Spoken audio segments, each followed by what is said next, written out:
Saludos a todos los seguidores del podcast Panamá Segura. En esta ocasión tenemos al licenciado Ricardo López, quien es abogado, experto en inteligencia y seguridad, miembro del Colegio Nacional de Profesionales de los Servicios de Policía de Panamá, quien compartirá con nosotros algunos esbozos respecto a la evolución histórica de los servicios de inteligencia de Panamá. Licenciado Ricardo López, muy buenas tardes. Gracias por la invitación a este programa y esperamos que sea del agrado de todos los conocimientos que vamos a compartir con los oyentes de este gustado programa. Muchas gracias, don Ricardo. Sin duda alguna, el Istmo de Panamá a lo largo de su historia ha tenido escenarios en la que se han realizado actividades de inteligencia, en otros momentos espionaje, posiblemente desde antes de la colonia y posteriormente toda la conspiración que pudo haber existido para lograr la independencia y la separación que vivió el Istmo panameño ante la corona española y posteriormente ante la Gran Colombia. En ese sentido, ya cuando nace la República de Panamá, cómo se presenta la inteligencia o los servicios de inteligencia en nuestro país? Esa es una de las grandes incógnitas que quizás usted nos pueda develar. Micrófonos son suyos, don Ricardo. Cómo no, muchas gracias nuevamente por la oportunidad que se nos presenta, ¿no? Tenemos que recordar que cuando Panamá se independiza de la República Hermana de Colombia en 1904, a diferencia de otros estados nacionales, que logran un proceso evolutivo en sus fuerzas armadas, en sus fuerzas policiales. Nuestro desarrollo de la fuerza pública estuvo condicionada por la presencia norteamericana en la franja canalera. En ese sentido, nosotros en 1904, el ejército nacional, que era comandado por el general Esteban Huerta, es disuelto. Es disuelto por una acción de los propios norteamericanos y en ese momento es reemplazada por una policía de pito y tolete, ¿no? En ese momento, la inteligencia como una organización como tal no existía. Lo que se daba básicamente era que el policía de calle, que producto de su diario bregar, patrullando las calles, llegaba a conocer en ese momento al delincuente del barrio, ¿no? El carterista, el que se metía en una casa, pero inteligencia policial o inteligencia estratégica como tal no llegó a existir como una organización tal en ese momento. Es el doctor Belisario Porras, en 1913, que crea una unidad de policía secreta con labores de investigación e información podríamos señalar que ese es el antecedente más remoto de lo que vendría siendo posteriormente nuestra policía investigativa, nuestra policía judicial, ¿no? Posteriormente el DENI, la PTJ, DIJ, etcétera, ¿no? En ese momento, mediante la ley, posteriormente, perdón, en 1941, el doctor Arias, por medio de la ley 72 del 18 de junio del 41, crea una policía secreta nacional, bajo la dirección inmediata y directa del Ministerio de Gobierno y Justicia, y que era independiente de la Policía Nacional. El cuerpo legal que crea este organismo de seguridad e investigación asigna entre sus funciones tareas que en la actualidad serían clasificadas como de contrainteligencia, con el objetivo de prevenir atentados contra las instituciones del Estado y contra la seguridad nacional. Quiero hacer un pequeño paréntesis. Recordemos que todo servicio de inteligencia a nivel estratégico tiene cuatro funciones. Tiene la función de inteligencia, que básicamente es recopilar información y producir conocimiento estratégico para prevenir amenazas contra el Estado Nacional. Esa es una de las funciones principales de todo servicio de inteligencia. Después de eso vienen las funciones de contrainteligencia, que básicamente buscan evitar que mis servicios de inteligencia o el Estado Nacional sea penetrado o infiltrado por otros servicios de inteligencia foráneos. O si se da el tema de un conflicto interno, que los estamentos de seguridad sean penetrados por grupos subversivos e insurgentes. Básicamente, la contrainteligencia viene siendo una función negativa. Y no que esta función negativa tenga una connotación moral de buena o mala, no, sino que es una función negativa porque se busca negar que el valor que tiene todo servicio de inteligencia es su información. Y que, o sea, que esa información llegue a caer en manos del adversario mediante labores de espionaje. Por eso que se habla que la contrainteligencia, perdón, tiene una función negativa.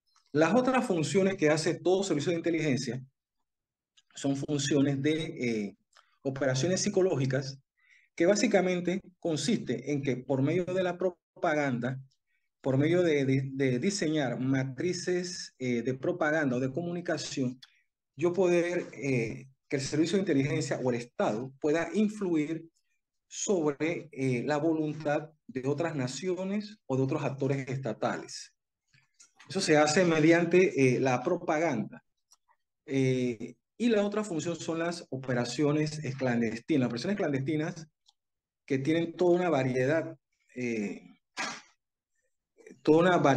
de acciones. Lo que busca es poder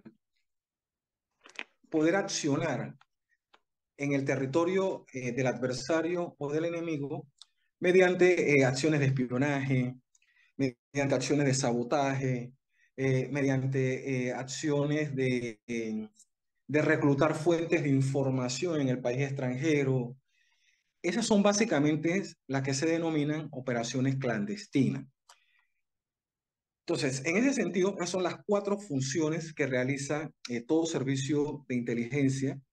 Y en este sentido, en Panamá, ya en 1941, cuando estábamos en víspera de la Segunda Guerra Mundial, el doctor Arnulfo Arias, que ocupa brevemente la presidencia de la República, crea la Policía Secreta Nacional, que en principio era una policía de investigaciones con funciones de contrainteligencia. En la práctica, esta Policía Secreta Nacional se convierte en una policía política. Es decir, cuando hablamos de policía política, el término debe ser asociado a un organismo represivo contra la disidencia política del que en ese momento está gobernando, ¿no? Y la historia de América Latina en ese sentido es sumamente amplia, ¿no? De policías políticas que han servido al dictador de turno, que en ese momento ocupa el poder como una fórmula de que ese dictador o ese autócrata se sostenga en el poder, ¿no? Reprimiendo a la disidencia política que él pueda tener.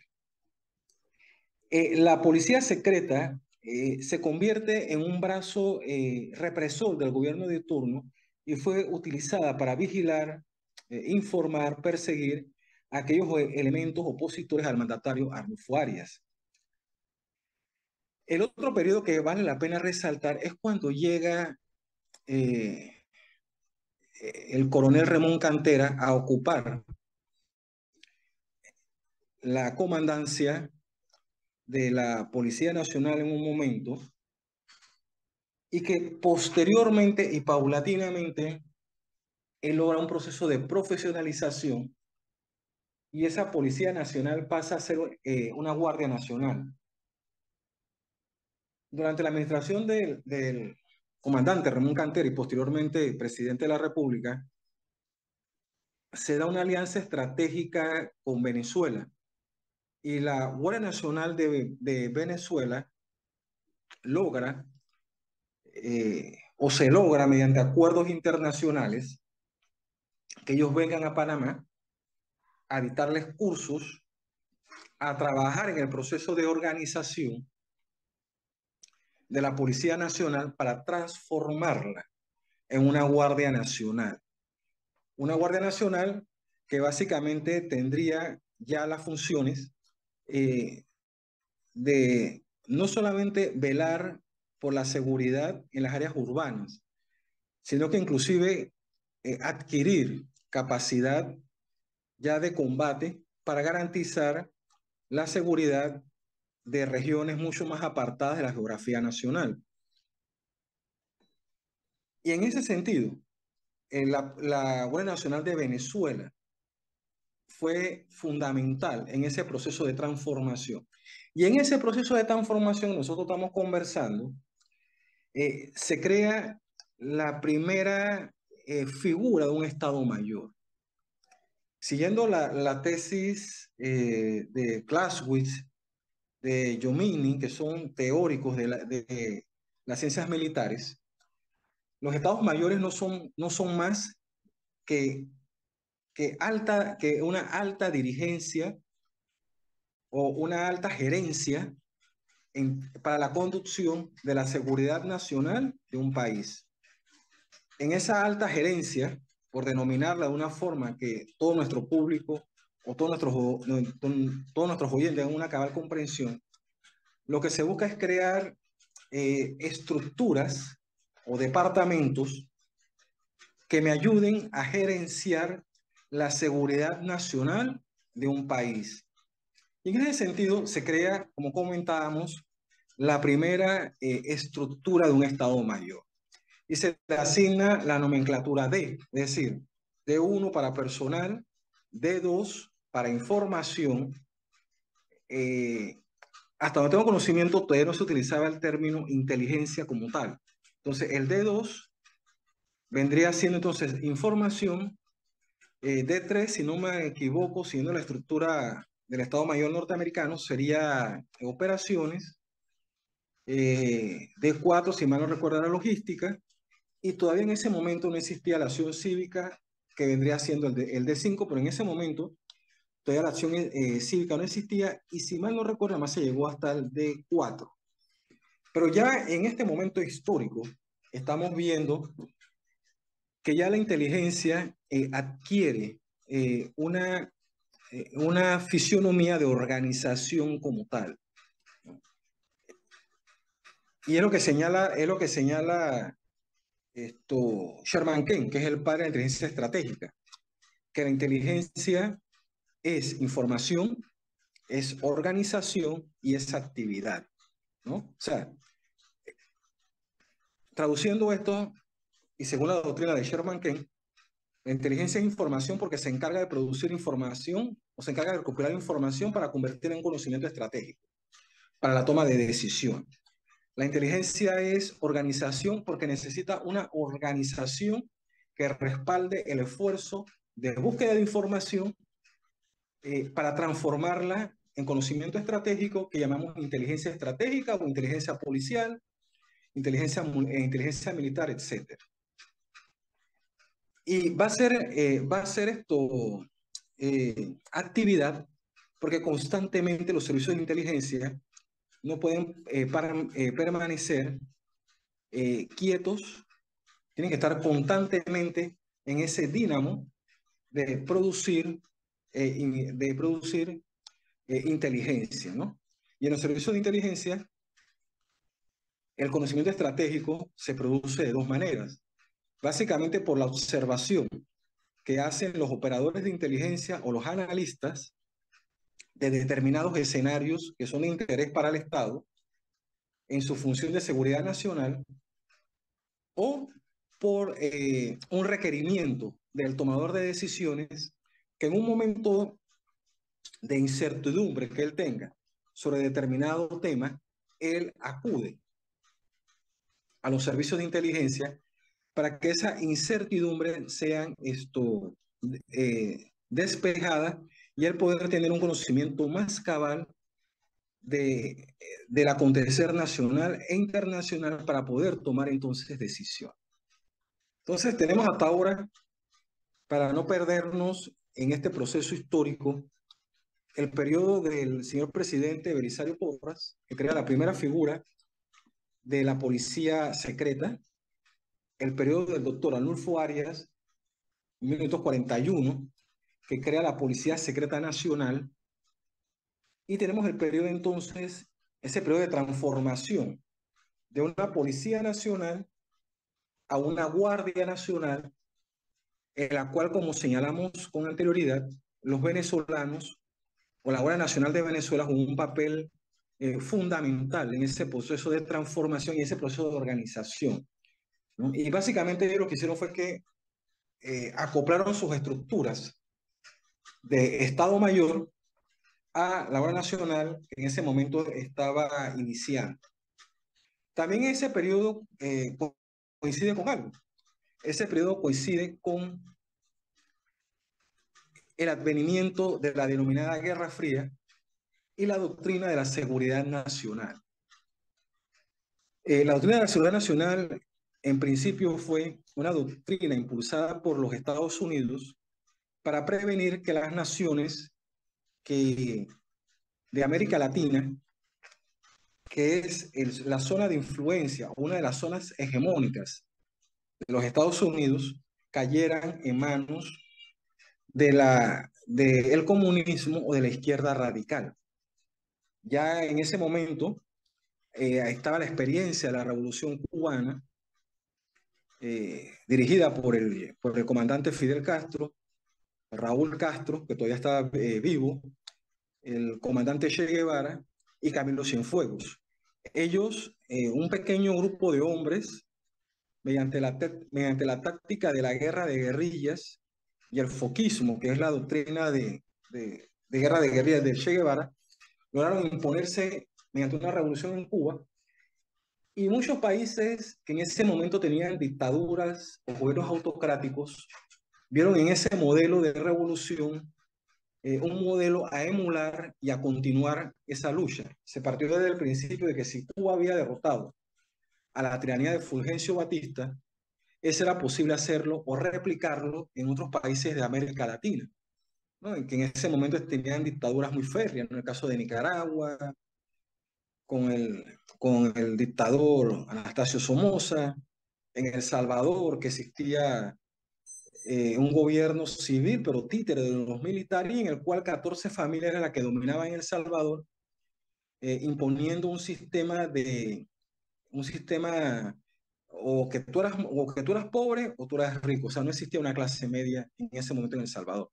Igualmente en Guatemala, que ya se había dado el derrocamiento del militar Jacobo Arbenz y la instauración de la dictadura del general Castillo Armas, que había provocado una represión muy fuerte en Guatemala, y todas esas condiciones, muchos elementos de la izquierda las consideraban apropiadas para tomarse el poder en esos países. En ese sentido, Estados Unidos, para evitar intervenciones directas que los desgastaban políticamente, ellos deciden reforzar las estructuras militares de los países con los cuales tenían alianzas. En ese sentido, se replantea la tesis de la eliminación del ejército en Panamá durante la época del general Esteban Huerta, y se le da visto bueno para la creación de una Guardia Nacional, o ese proceso de Policía Nacional a Guardia Nacional, y ahí se crean las primeras compañías de combate dentro de la Guardia Nacional. Asimismo, Estados Unidos empieza a prestar mayor apoyo logístico en ese momento a la Guardia Nacional. En ese sentido, los excedentes de armamento que habían quedado de la Segunda Guerra Mundial empiezan a ser distribuidos a la Guardia Nacional de Panamá. Por eso era común ver a nuestras unidades, dentro de su logística de campaña, utilizar fusiles Garand, muy popular durante la Segunda Guerra Mundial, verlos con carabinas M1, De ahí hay una foto muy famosa del general Torrijos en Cerro Tute portando una carabina M1 cuando se reprimieron a las guerrillas de Cerro Tute, ¿no? Así mismo se da el hecho de que la oficialidad se le dota de la pistola Colt 45, metralletas Thompson para las unidades de combates. En resumidas cuentas, lo que se buscaba era reforzar la capacidad de combate de muchos ejércitos latinoamericanos para poder enfrentar la amenaza del denominado enemigo interno izquierdista, ¿no? Y en ese sentido también se da un proceso de capacitación más profunda entre las Fuerzas Armadas norteamericanas y la Guardia Nacional. Ahí ya empezamos entonces a nosotros observar en la antigua zona del canal cursos de inteligencia dictados a oficiales del departamento del D2 de en ese momento de la Guardia Nacional. En este proceso, que yo lo llamo un proceso de profesionalización de la inteligencia, también se le dan mayores herramientas analíticas. Se crean algunas unidades pequeñas de análisis, sobre todo de orden público, a nivel de la Guardia Nacional. Posteriormente, otro elemento que hay que resaltar es básicamente cuando se crea el Departamento Nacional de Investigación, el famoso DENI, ¿no? El DENI se crea mediante la ley 12 del 28 de mayo del 60. Y en el artículo primero, voy a leerlo rápidamente, se señala, entre sus tareas, aparte de investigar los hechos delictivos, también estaban labores de contrainteligencia. Mediante esta norma jurídica, tengo un análisis que hago yo sobre la ley. Este organismo de investigación tenía funciones de vigilancia de las actividades de personas con tendencias extremistas para evitar que conspiraran contra el régimen democrático y el gobierno constitucional. O sea, que aparte de sus funciones de investigación criminal, también realizaban tareas de control policial contra aquellos sujetos contrarios al sistema político que representaban un peligro contra el mismo. En este sentido, el DENI se convierte en este momento en el principal pilar de la seguridad del Estado, asumiendo las tareas de su antecesora, la policía secreta. ¿Y qué sucede? Que obviamente que debido a la recopilación de información que hacía el DENI, voy a citar un ejemplo rápido, el DENI, cuando usted venía de turista al país, usted se tenía que anotar en un libro en el hotel donde usted se estaba alojando. En ese libro usted tenía que poner el número de pasaporte, tenía usted que colocar su nombre, sus generales, sus acompañantes. Me comentan personas que trabajaron, hicieron estas labores en el DENI, producto de una investigación que yo hice hace como 10 años sobre los servicios de inteligencia en Panamá, que ellos pasaban todas las noches a golpe de 6 a 7 de la noche. Y en una libretita ellos apuntaban el nombre de la persona, el número del pasaporte de esa persona, y eso lo hacían en todos los hoteles de Panamá, aparte de los hoteles o pensiones que existían en el interior de la República. Esto era para llevar un control de las personas que ingresaban al país, aparte de un control migratorio, si así se quiere, también tener un control estadístico de quién está ingresando al país y quién no. En este sentido, Interesante, porque ahí de pronto, porque uno puede decir que los controles migratorios le permiten al Estado tener esa información, pero hay gente que no entra por los controles migratorios y entonces de pronto eran registrados por este servicio. es Interesante. correcto. es Pero correcto, ¿no? una pregunta, La que quiera. en este momento en la que usted está desarrollando la idea de ese Departamento Nacional de Investigaciones como un organismo fuerte, recopilador de información, de análisis para la protección del país, ¿qué figura jugaba entonces el G2? Entiendo que ya para ese entonces ya había un G2. Bueno, las investigaciones que yo he desarrollado hasta este momento, el G2 se desarrolla ya en la década del 62. eh, no, se desarrolla así en esa época O y sea, no posterior, estaba posterior. posterior, y no estaba, y básicamente era papel. A ese punto llegamos en un Ok, momento, ok, comandante. cómo no, gracias. ¿Qué sucede?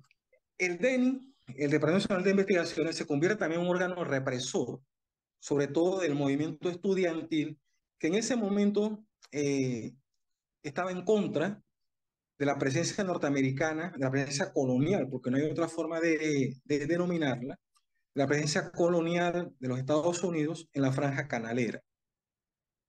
Eh, en ese sentido, se da la muerte de Juan Navas Pájaro el 31 de mayo de 1966 y que fue atribuido en forma directa al DENI,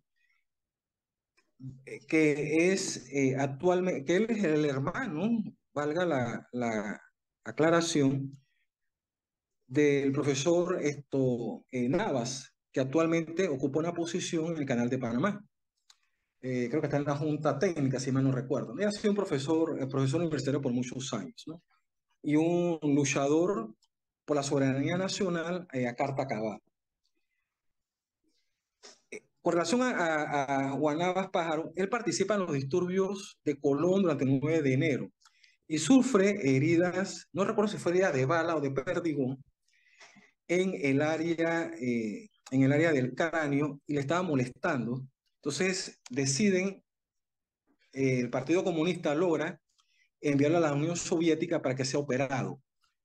Una vez él regresa, a los pocos días de regresar al país, él es arrestado por el G2, perdón, por el DENI, y posteriormente aparece muerto, ¿no? Este es uno de los sucesos más, yo diría que más marcados en la historia represiva del DENI en ese momento.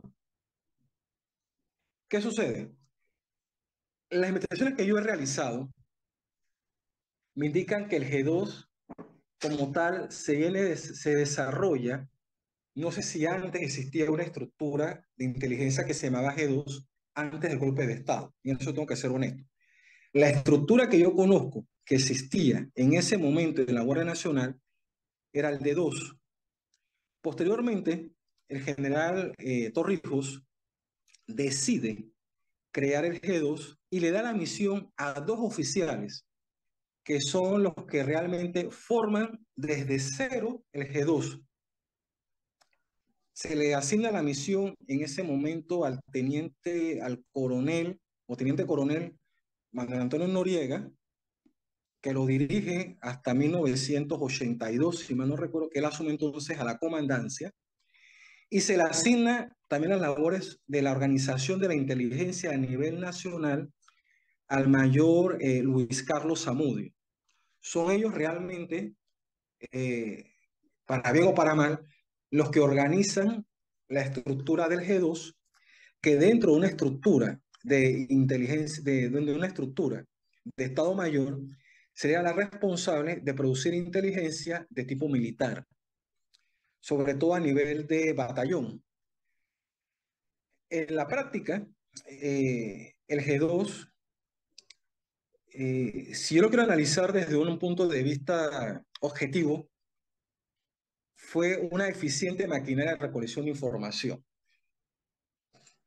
pero también fue una maquinaria que se convirtió en una maquinaria de represión contra la disidencia política, contra la disidencia estudiantil, que en algún momento estuviera en contra del régimen militar.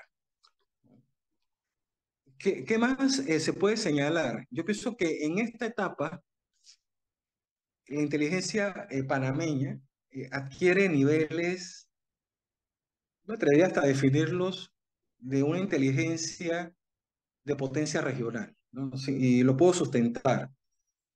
Primero que nada, el G2 adquiere mayores capacidades de capacitación. Los norteamericanos le dan capacitación a todo el personal del G2 en diferentes áreas.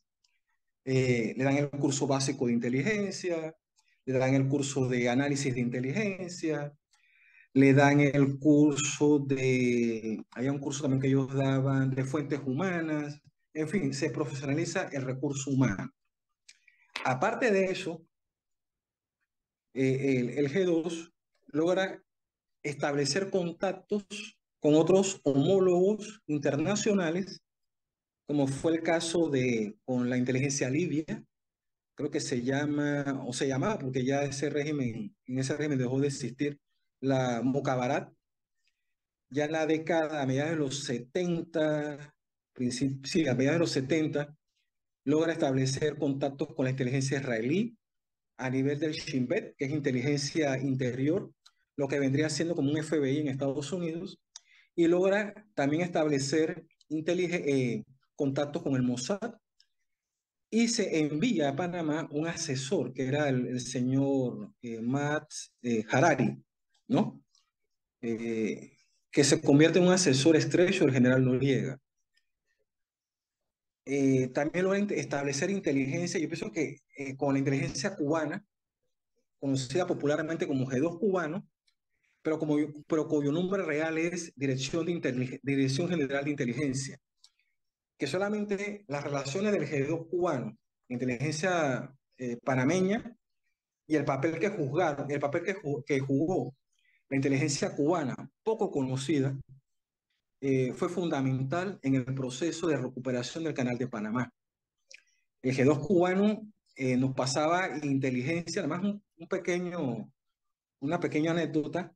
El G2 cubano, y esto lo he conversado con personas que, tanto del G2, que me han dado información, como personal del G2 ya retirado, con el cual he podido conversar, que uno de los papeles fundamentales que prestó el G2 cubano a Panamá era que en ese momento en Cuba existía la base de Lourdes. La base de Lourdes fue una base de inteligencia de comunicaciones establecida por los rusos para poder monitorear todo el tráfico de comunicaciones a nivel radial, a nivel telefónico, que en ese momento era bastante más sencillo la interceptación de comunicaciones telefónicas. Eh, y la información que ellos lograban recopilar, ya sea inteligencia de comunicaciones, igualmente el G2 cubano también siempre ha sido muy eficiente en la infiltración y penetración de los organismos de inteligencia estadounidense.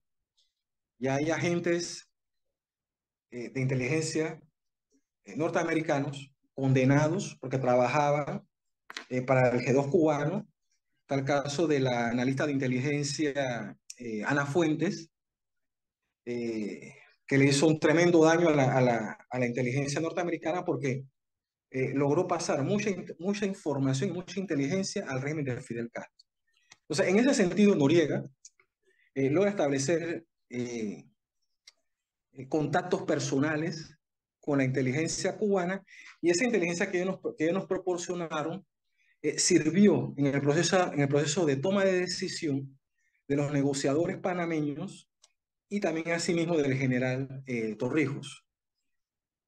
Eh, También hay que resaltar otro dato, que producto de esa asociación que se da con Israel, nosotros somos el segundo país que en ese momento adquiere la famosa computadora Galaxy.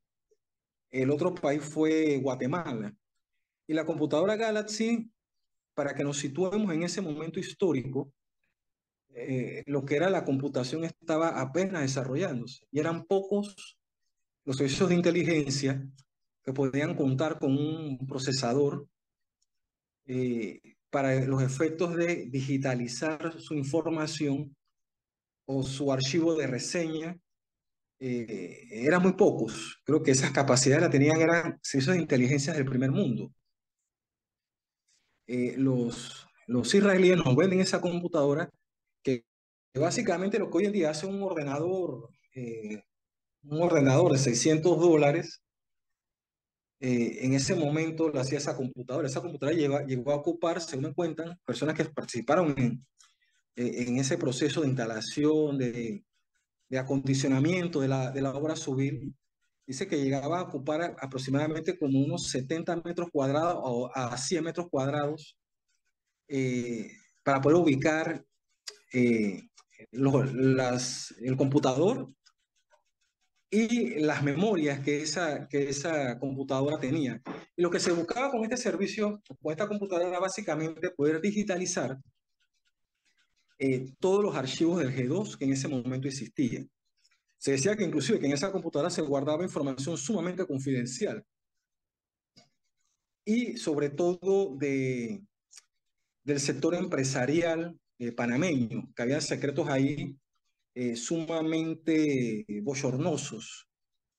Y tanto fue así y eso se puede buscar en un trabajo de hemeroteca, que cuando se da la caída del régimen militar, la computadora es trasladada a la presidencia de la República, no se habilita para que funcionara y se coloca en un patio trasero y ahí se daña producto de las lluvias que le caían y de la humedad. O sea, la información ahí se perdió, ¿no? Eh, y en Guatemala, eh, conversando con algunos amigos de la inteligencia guatemalteca de ese momento, ellos me comentaban que la Galaxy, que ellos también la compran, ellos le hicieron un trabajo, o le dieron mayores funciones. No solamente era digitalizar los archivos de inteligencia, sino que también lo lograron conectar eh, a lo que era el sistema de energía eléctrica de Guatemala para saber quién consumía más energía que otra persona y hacer los análisis respectivos. Una anécdota que ellos me comentan es que la guerrilla guatemalteca que operaba en la ciudad capital tenía una imprenta clandestina que tiraba cualquier cantidad de periódicos y boletines subversivos en un barrio popular, y que la computadora logró tirar el listado de consumo de energía eléctrica barriada por barriada, y los analistas en una barriada popular se asombraron que en esa casa el consumo de energía eléctrica fuera tan alto. Entonces eso ya le dio un indicio de que ahí podía estar operando algún equipo clandestino como una imprenta o cualquier otra fábrica clandestina, porque en el registro del Censo Nacional no aparecía esa casa como una vivienda, no como una industria. Entonces ellos proceden a hacer el allanamiento a la casa, la inteligencia guatemalteca, y ahí se descubre entonces la imprenta que estaba funcionando y proceden a desarticularla, ¿no?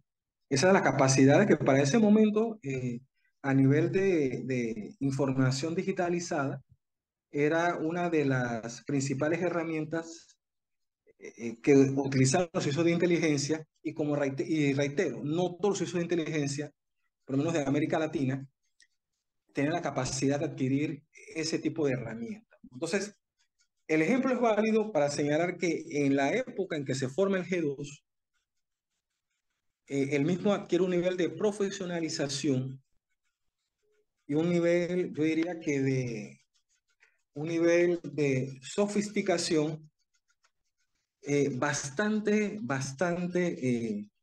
considerable con relación a otros servicios de inteligencia de Centroamérica. En ese momento el G2 iba a tener diferentes capacidades para recopilar información. Tenía la capacidad de interceptación telefónica, que básicamente de ahí surge la famosa frase de los pinchazos telefónicos, que ellos, existían dos formas de pinchazo.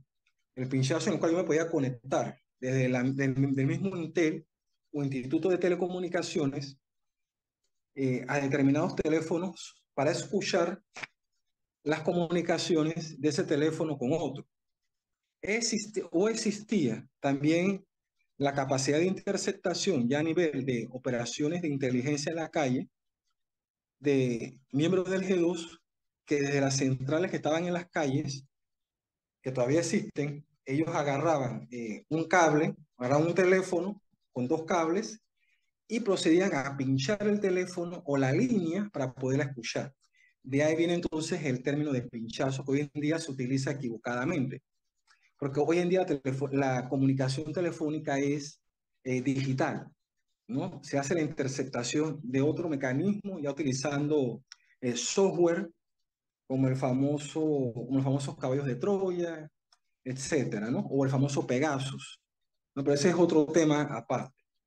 Como estábamos señalando, la inteligencia militar, y este periodo es muy importante porque aquí es donde se alcanza, considero yo, uno de los máximos desarrollos de la inteligencia panameña, también llegó a tener influencia a nivel centroamericano.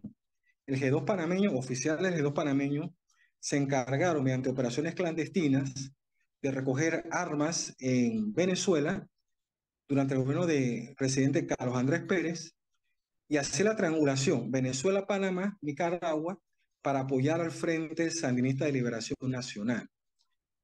También, y Panamá aporta un caudal de inteligencia, que ya sería para otro programa, para que los sandinistas logren triunfar en Nicaragua. El G2, en la parte negativa, también se convierte en un organismo de represión de todo disidente político. Y cuando se da la intervención militar norteamericana en el país, la gran mayoría de los oficiales son separados de la fuerza de defensa y no vuelven a realizar labores de inteligencia dentro de los estamentos estatales, ¿no? La decisión correcta o incorrecta, eso habría que evaluarlo porque yo pienso que si se hubiese evaluado caso por caso, quién participó en violaciones de derechos humanos y quién no, se hubiese podido rescatar personal valioso que probablemente pudo haber continuado contribuyendo con la inteligencia en el país, que ha pasado después de la invasión con toda una serie de errores, aciertos, tropiezos, pero que dicta mucho de ser el servicio de inteligencia que un país que aspira a desarrollarse y que tiene todo el potencial para hacerlo como una potencia regional, debe contar con un servicio de inteligencia profesional, que a su personal se le dé la estabilidad necesaria, que se desarrolle el talento humano.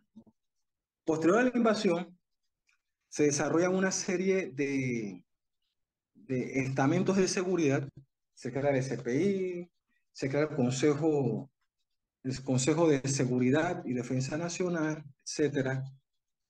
Pero en ese periodo, el tema inteligencia, yo recuerdo en ese momento, después de la invasión, 1994-95, es que yo empiezo a caminar por este camino de tratar de crear una doctrina de inteligencia en el país y de aportar un grano de arena para que los servicios de inteligencia se lograran profesionalizar a través de la capacitación. Entonces, todavía yo pienso que falta mucho para que nuestros cuerpos de inteligencia alcancen, primero que nada, esa madurez. Segundo lugar, ese grado de profesionalización que requieren todos los cuerpos de inteligencia para poder hacer su labor. Una de las funciones que se le dio en ese momento básicamente al Consejo de Seguridad, que asume muchas de las funciones del G2, básicamente el tema de seguridad nacional, la recopilación de información, ¿no? Y que fue un producto tanto en los norteamericanos, a través de la Agencia Central de Inteligencia, la inteligencia alemana nos apoyó bastante en ese sentido, el Centro Nacional de Inteligencia de España también nos apoyó bastante en ese sentido, pero yo lo defino como que nuestro Consejo de Seguridad ha quedado todavía en esa etapa, yo la denomino de la Guerra Fría, y muchas veces también a merced del presidente de turno, para los efectos de una especie, guardadas proporciones, de policía política, de que salvaguarden los intereses del presidente y no del Estado Nacional. Y hablo porque yo pienso que en este momento es una oportunidad, debido a las incertidumbres que se están viviendo a nivel mundial, de que la sociedad civil se siente, los expertos nos sentemos para definir cuál es el modelo de inteligencia estratégica que mi país necesita. Establecer un marco legal para ello, establecer una ley que le dé sostenibilidad y permanencia al funcionario que pueda hacer una carrera. Entonces son temas que todavía están pendientes en la palestra pública, ¿no? Y en la medida en que nosotros no profesionalicemos ese servicio de inteligencia, yo diría que a nivel de la policía, ellos por su carrera están evolucionando paulatinamente, con errores y aciertos, hacia una inteligencia policial de calidad, ¿no? Todavía falta mucho por recorrer, ¿no? En el tema de la DIJ desconozco, porque sé que en el tema de la PTJ, porque yo di clases en esa institución, había una unidad de inteligencia criminal. No sé si hoy en día eso existe en la DIJ, ahí desconozco. Pero la oportunidad debe ser oportuna, valga la redundancia, para definir en este siglo que está comenzando, cuál es el modelo de inteligencia que yo quiero, porque ya el modelo de inteligencia del Estado panameño hace tiempo que se agotó. Y en algún momento vamos a tener lo que se denomina una sorpresa estratégica que no va a costar muy caro, ¿no? Entonces, el momento es, porque la inteligencia es eso, la inteligencia es poder anticipar determinados acontecimientos que en algún momento dado pueden ser nocivos para la seguridad nacional, ¿no? Hasta aquí yo concluyo entonces la parte de esta del Instituto de Ciencias de Inteligencia en Panamá. Muchísimas gracias, licenciado Ricardo López Polo. Interesantísimo este recuento histórico. Hemos recorrido la presencia de los servicios de inteligencia desde la época en que Panamá se convirtió en república, la influencia que tuvieron algunos eventos de tipo mundial como la Primera y Segunda Guerra Mundial, la cooperación en este sentido que recibió Panamá por parte del gobierno de Venezuela en un momento determinado y posteriormente por los Estados Unidos ante el marco de una política internacional de seguridad. Quedan muchas cosas, muchas preguntas pendientes, pero el tiempo siempre es el factor preponderante. Esperamos tener a don Ricardo López Polo en una próxima entrega de Panamá Segura, abordando y continuando más sobre este interesantísimo tema de la inteligencia, de los servicios de inteligencia en la República de Panamá. Muchas gracias.